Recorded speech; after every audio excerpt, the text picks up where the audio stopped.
sắc xanh nhà khi yang lan trên nơ lòng sao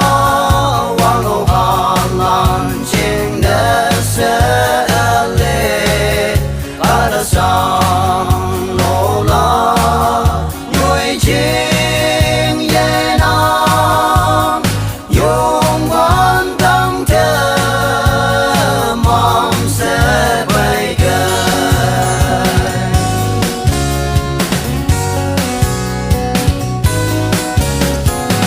hoàng và thì xa ở phong à ở đêm nhị mà nhàn ngô nào cú ba bay bu kỳ bay lạc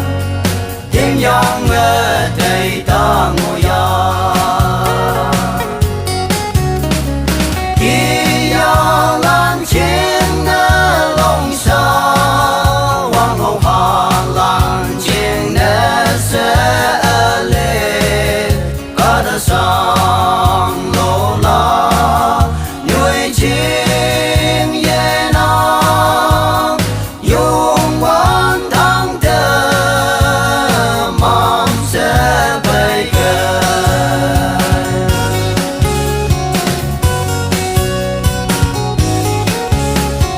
cao hoàng hà yu bu nhi yong nọc yang nọc tuổi ye nam hôm nay khâm bông bông ye nam ô khai sang bu ye yam la khi ya lan trên nơ lòng sao hoàng hậu hà lan trên nơ sẽ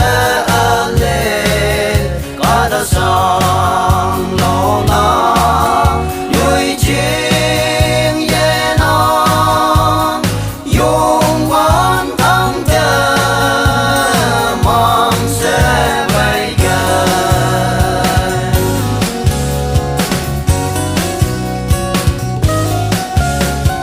quang đăng trên